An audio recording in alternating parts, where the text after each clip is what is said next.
El miedo en México no solo se alimenta de crímenes recientes, a veces, el horror tiene siglos de antigüedad, esperando en los rincones de los edificios más emblemáticos del centro histórico. En este volumen 4 de México da miedo, nos trasladamos al antiguo convento de la Concepción, en la esquina de Belisario Domínguez y Brasil.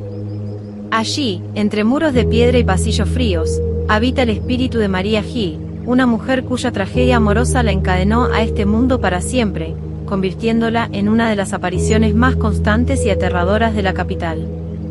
La historia se remonta al siglo XVI. María, una joven de familia acomodada, se enamoró perdidamente de un hombre de apellido Arrutia, un tipo de clase baja que solo buscaba su fortuna. Los hermanos de María, al darse cuenta del engaño, le prohibieron el romance y tras un intento fallido de soborno, convencieron a María de que su amado se había ido para siempre. Destrozada y sin esperanza, fue obligada a ingresar al convento como novicia. Pero la soledad del claustro no curó su corazón, al contrario, la desesperación la llevó a tomar una decisión fatal. Una noche de tormenta, María se colgó de un árbol de duraznos en el jardín del convento, dejando su cuerpo balanceándose en la oscuridad. Desde entonces, la leyenda dice que María Gil nunca abandonó el lugar. Cuando el convento fue transformado y el árbol de duraznos cortado, los reportes de apariciones no cesaron, sino que se volvieron más siniestros.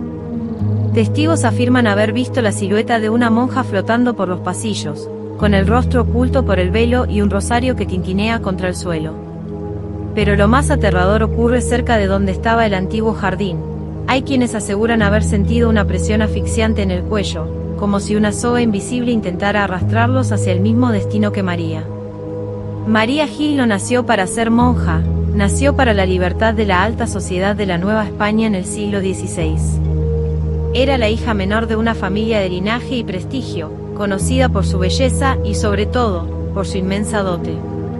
Su vida estaba marcada por el lujo y las estrictas normas sociales de la época, hasta que conoció a Federico de Larrutia. Federico era un joven apuesto pero de dudosa reputación, un buscafortunas, que vio en María no una mujer, sino un boleto a la riqueza. A pesar de las advertencias, María se entregó a un romance apasionado y prohibido. Sus dos hermanos, hombres de carácter violento y protectores extremistas del honor familiar, intentaron de todo para separarlos. Primero, ofrecieron a Federico una fuerte suma de dinero para que abandonara México. Él aceptó el oro y se marchó a Veracruz sin mirar atrás, demostrando que su amor era una farsa. Sin embargo, para no romper el corazón de María, o quizá para quebrarlo por completo, sus hermanos le dijeron que Federico había muerto en un trágico accidente durante su viaje. Hundida en una depresión profunda y convencida de que su vida no tenía sentido sin su amado, María fue manipulada por su familia para entregar su vida a Dios. El 14 de agosto, ingresó como novicia en el convento de la Concepción, el primer convento de monjas fundado en América. Pero el claustro no le dio la paz que buscaba. Durante meses, María vivió en una celda fría, entregada a ayunos extremos y rezos constantes que solo alimentaban su melancolía. El punto de quiebre ocurrió cuando, a través de una carta filtrada, María descubrió la verdad. Federico no estaba muerto, sino que vivía rodeado de lujos con el dinero que sus propios hermanos le habían pagado por abandonarla. La traición doble, de su amante y de su sangre, fue el golpe final. Incapaz de abandonar el convento por sus votos y consumida por el rencor, María decidió que si no podía ser libre en vida, lo sería en la muerte, eligiendo el árbol de duraznos del jardín central como su última morada. Lo más inquietante de la monja de la Concepción es que no se quedó atrapada en el siglo XVI, su presencia sigue reclamando el espacio que hoy ocupan oficinistas y residentes del centro histórico. Trabajadores de las dependencias que se instalaron en el edificio han reportado, durante años, una serie de eventos que desafían cualquier explicación lógica. El testimonio más común es el de los guardias de seguridad nocturna. Varios de ellos coinciden en una visión perturbadora. Al hacer sus rondas con linternas por los pasillos oscuros, ven una figura femenina vestida de blanco que atraviesa paredes o dobla esquinas donde no hay salida. Lo que más los hiela es el sonido.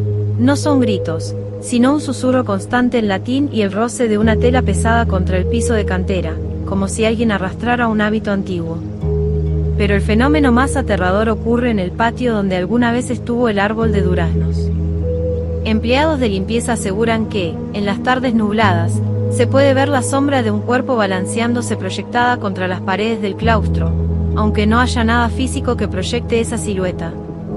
Algunos han renunciado tras sentir un frío repentino en el cuello y la sensación de que unas manos invisibles intentan apretarles la garganta, una manifestación física del trauma que María Gil sufrió al colgarse.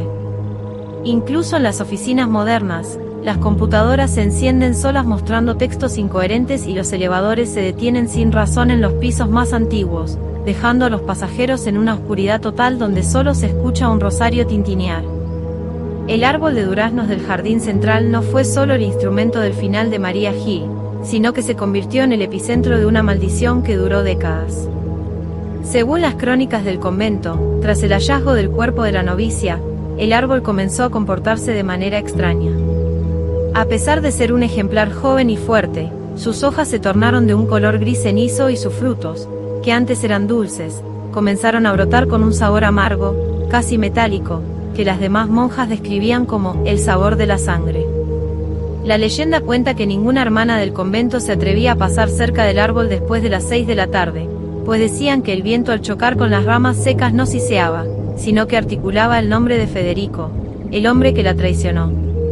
Pero lo más perturbador ocurrió cuando las autoridades eclesiásticas, cansadas de los rumores y del pavor de las novicias, ordenaron talar el árbol.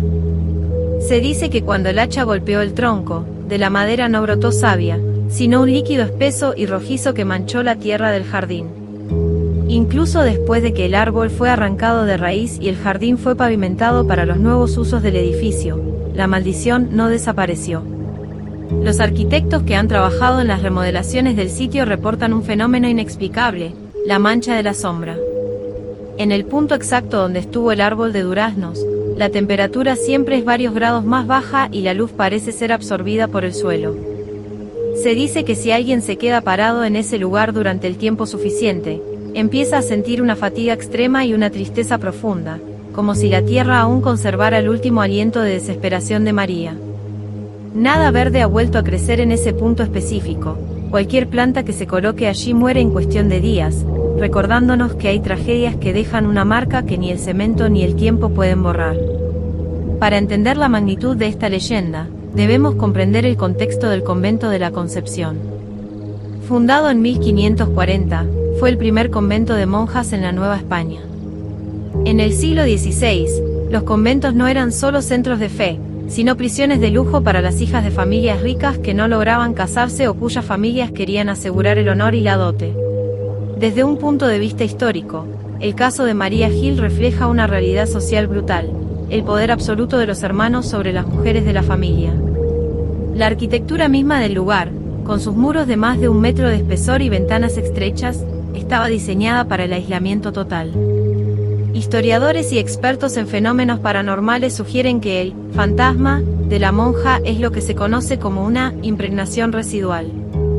La energía de una tragedia tan intensa, sumada al encierro y la traición, quedó grabada en la piedra volcánica y el tesontle del edificio. No es que María quiera asustar, es que su dolor quedó atrapado en un bucle temporal en el lugar donde su libertad fue sofocada. La historia de la monja de la Concepción nos recuerda que las paredes del centro histórico de la Ciudad de México guardan secretos que la historia oficial prefiere ignorar.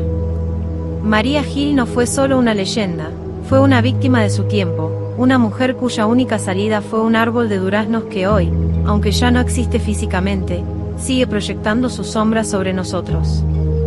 Si alguna vez caminas por la calle de Belisario Domínguez y sientes un escalofrío repentino, o escuchas el tintineo de un rosario donde no hay nadie, no aceleres el paso, recuerda que solo es María, buscando todavía ese amor que le fue robado hace más de 400 años. Soy Marisol, y esto fue México da miedo en el séptimo misterio. Si te ha gustado este viaje al pasado colonial, suscríbete y déjanos un comentario. ¿Crees que las tragedias del pasado pueden quedar atrapadas en los edificios para siempre? Prepárate, porque en el volumen 5 dejaremos los conventos para bajar a las profundidades de la ciudad. Vamos a explorar los túneles del metro de la Ciudad de México, donde los trenes no son lo único que corre por las vías.